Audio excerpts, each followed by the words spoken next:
SPS slimming and beauty clinic की जानिब से लेटेस्ट टेक्नोलॉजी से अपना वेट कम करें। हमारे पास स्किन एंड पिंपल्स के लिए भी कई ट्रीटमेंट्स है, तो देर किस बात की। SPS slimming and beauty clinic से अभी रब्ता करें। हमारा एड्रेस है beside Agarwal sweet house lane, JN road, Abids, Hyderabad. Chairman A18 Telangana news Mohammed Azam Ali. Hyderabad के नीलोफर हॉस्पिटल में कोरोना का पहला केस रिपोर्ट हुआ है। नामपल्ली के आगापुरा से ताल्लुक़ रखने वाले 14 महीने के बच्चे को गुज़िश्ता 4-5 दिनों से शदीद बुखार था और सांस का भी मसला था।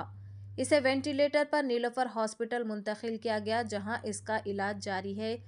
डॉक्टर्स ने शक की बिना पर इस बच्चे का कोविड का टेस्ट करवाया और रिपोर्ट पॉजिटिव आई।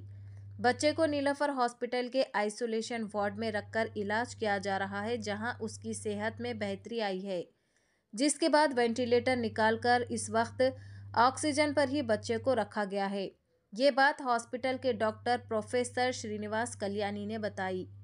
नया कोविड वेरिएंट JN1 अभी तक फितरत में वायरस लगता है, लेकिन ज़्यादा ख़तरनाक नहीं है। डॉक्टर वालिदैन को मशवरा दे रहे हैं कि वो अपने बच्चों को ज़्यादा भीड़ वाली जगहों से दूर रखें और अगर इन्हें बाहर निकलना पड़े तो मास्क पहने, महफूज रहें और ख्याल रखें। మన దగ్గర ప్రస్తుతం నిలోఫర్ హాస్పిటల్లో ఒక కోవిడ్ పాజిటివ్ చైల్డ్ ఉంది. అది సంవత్సరం 2 నెలల పిల్లవాడు.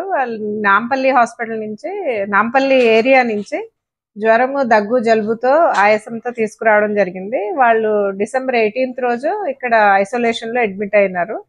వాళ్ళ టెస్ట్ ఆ రోజు పంపించితే నిన్న పాజిటివ్ వచ్చింది. మన దగ్గర మనం కనుక చూస్తే 5 సంవత్సరాల లోపు పిల్లల్లో కామన్గా అడ్మిట్ చేసేది న్యూమోనియా గురించే. అదే సెంట్రల్ గవర్నమెంట్ టర్మినాలజీలో సివియర్ అక్యూట్ రెస్పిరేటరీ ఇల్నెస్ అంటాం. అంటే దగ్గు, జలుబు, జ్వరము, అలాగే ఆయాసం అంటే బ్రీదింగ్ రేట్ ఎక్కువ ఉండడం, ఇలాంటి సిమ్టమ్స్ ఉన్న వాళ్ళని అందరినీ అడ్మిట్ చేయడానికి మన దగ్గర సెపరేట్ 120 బెడెడ్ ఫెసిలిటీ ఉంది. అన్ని బెడ్స్కి కూడా ఆక్సిజన్ ఉంది. ఎవరైతే ఈ సిమ్టమ్స్తో వస్తారో వాళ్ళని ఈ బిల్డింగ్లో అడ్మిట్ చేయడం జరుగుతుంది. అందరికీ కూడా మేము కోవిడ్ టెస్ట్ చేస్తాం. మధ్యలో బానేస్తాం, కానీ ఇప్పుడు మళ్ళీ సెంట్రల్ గవర్నమెంట్ గైడ్ లైన్స్ వచ్చినాక అందరికీ కోవిడ్ RT-PCR చేయడం జరుగుతుంది. సో ఈ చేసిన టెస్ట్లో ఈ ఒక్క చైల్డ్కి మాత్రం పాజిటివ్ వచ్చింది. కాకపోతే సిమ్టమ్స్ ఇప్పుడు తగ్గినాయి, చైల్డ్ స్టేబుల్గా ఉన్నాడు.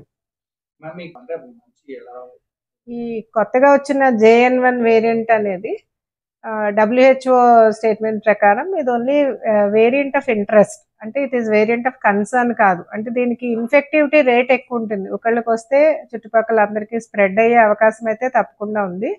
సో నెంబర్ ఆఫ్ కేసెస్ మనం కనుక ట్రెండ్స్ చూస్తే 1 monthలోనే చాలా మల్టిపుల్ ప్రపోర్షన్స్లో కేసెస్ నంబర్ పాజిటివిటీ ఇంక్రీజ్ అయింది ఆల్ ఓవర్ ద వరల్డ్. కాకపోతే అదృష్టం ఏంటంటే ఇవేమీ సివియర్ కాదు. సివియర్ కానీ, క్రిటికల్ ఇల్నెస్ కానీ, అడ్మిషన్ అవసరమయ్యే కేసులు తక్కువ.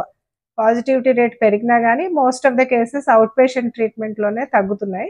అడ్మిషన్ అవసరం పడట్లేదు. ఇప్పుడైతే ప్రస్తుతం గైడ్ లైన్స్ అంత లాంగ్ ఐసోలేషన్ అయితే అవసరం లేదు. సిమ్టమ్స్ తగ్గేదాకా ఐసోలేషన్ ఉంటే సరిపోతుంది.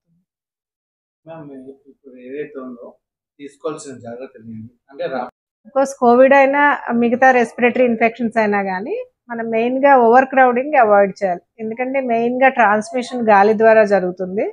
సో దగ్గరగా ఎక్కువ మంది ప్రజలు ఉన్నప్పుడు ఒకళ్ళకి సిమ్టమ్స్ ఉన్నా అందరికీ ఇమీడియట్గా స్ప్రెడ్ అయ్యి అందరికీ కూడా ఇన్ఫెక్షన్ సోకే అవకాశం ఉంది. సో అందుకే ఈ కోవిడ్ కేసులు పెరుగుతున్న నేపథ్యంలో మన ఎస్పెషలీ పిల్లల్ని పేరెంట్స్ క్రౌడెడ్ ప్లేసెస్కి